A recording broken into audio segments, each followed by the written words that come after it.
the blue-green China Sea, where modern ships and planes have shrunken the great spans of water in our changing world, lies the finest port of the Far East, Manila, pearl of the Orient, a pearl floating on a string of more than 7,000 islands which form the Philippines.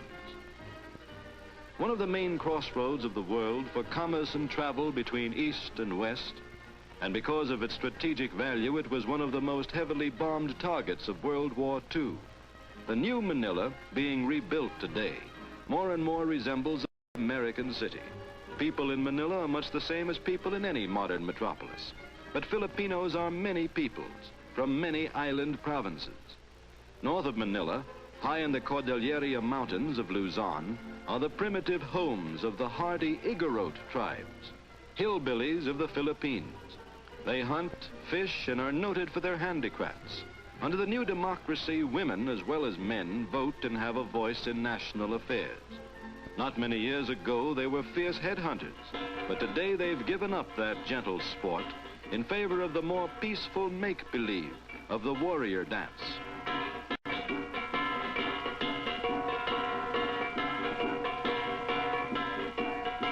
Igorots are among the 500,000 pagans who enjoy freedom of worship in a deeply religious country where less than 10% of the population is non-Christian. When an Igorot marries, the groom flaunts his feathered crown and proclaims the traditional marriage vow. The bride promises what brides always promise. And then the couple performs a rhythmic ritual to the fire god, which climaxes 3 days of preparation and festivity. Relatives and friends show their approval by joint dance around the pot of fire to the primitive beat of the gangsas.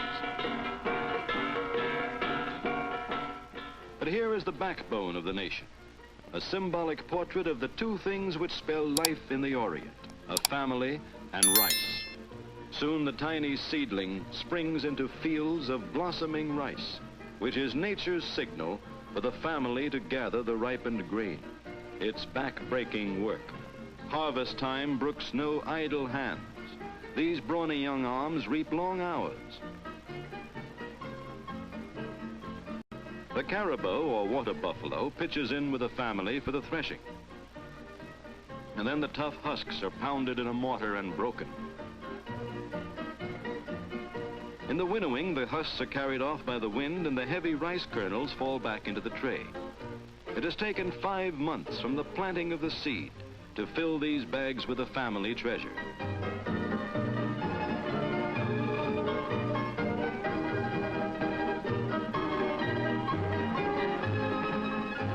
The children will enjoy an exciting holiday in the market town.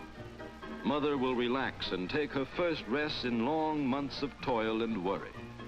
Father will bring home the necessities of life and perhaps a few luxuries if it's been a successful season. His 20 million countrymen depend on rice as we in America depend on wheat. Life and labor of these hard-working people is reflected in their folk music and dances, like this beautiful rice ballet.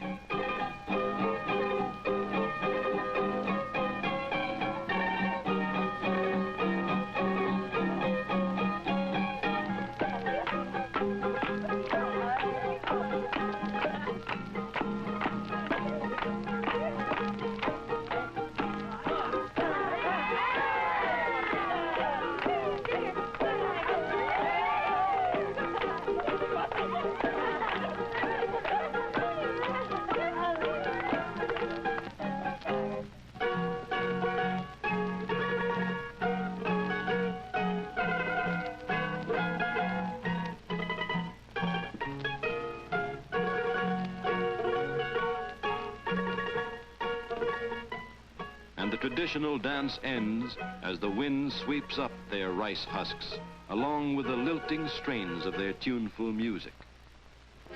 This is Leyte, where the wartime jeep is now a peacetime taxi called a jeepney. Believe it or not, there are 1,900 varieties of fish around these islands. 100 kinds are here for the buyer. Life centers around the marketplace, where gossip is a bigger problem than buying or selling. Fish are so plentiful, customers are hard to get, but not to a fish fry. The smoke from glowing coconut shells imparts a unique, delicious flavor.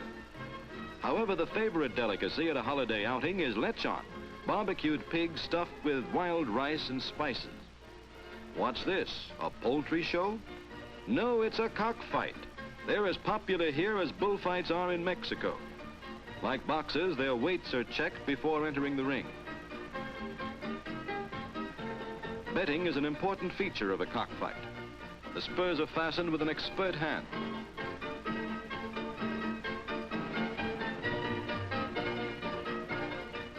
Sheaths are attached to avoid bloodshed.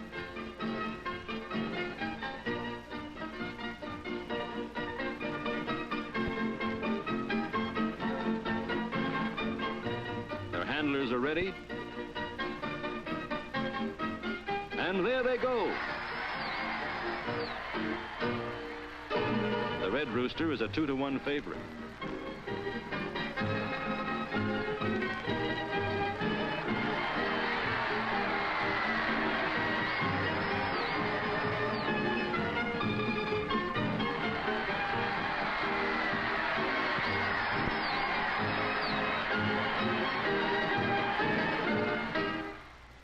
The southernmost area, the Sulu Islands, is always a colorful port of call, especially Holo, whose teeming population is usually swelled by visiting islanders like this pearl diver, who is easily identified by the shape of his hat.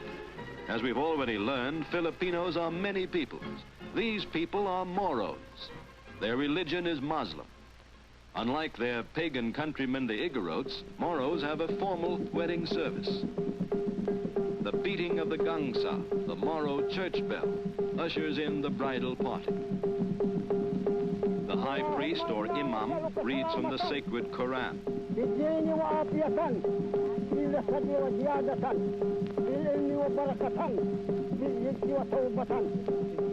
The groom joins the solemn-faced bride as the priest performs the wedding bond and asks for the blessings of Allah.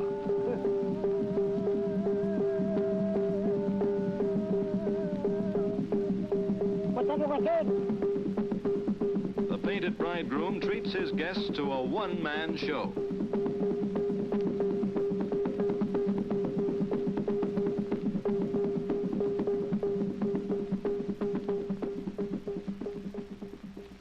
But we can't leave these islands without a visit to the pearl divers. Their houses are built on the water according to the traditions of their ancestors. Pearl diving is a community occupation. Swimming is as natural to these people as walking is to us. When a valuable pearl is found, the whole village shares in its sale. It takes little effort to polish a beautiful Moro pearl, but it will take a generation of hard work and national financing to repolish the war-rubbled pearl of the Orient and restore these ruins to their pre-war magnificence. Manila, the once beautiful capital, which blended the will have homes again. Yes, Filipinos are many peoples with 8 distinct languages and 87 dialects. But the stirring music of their national anthem is a symbol of their unity.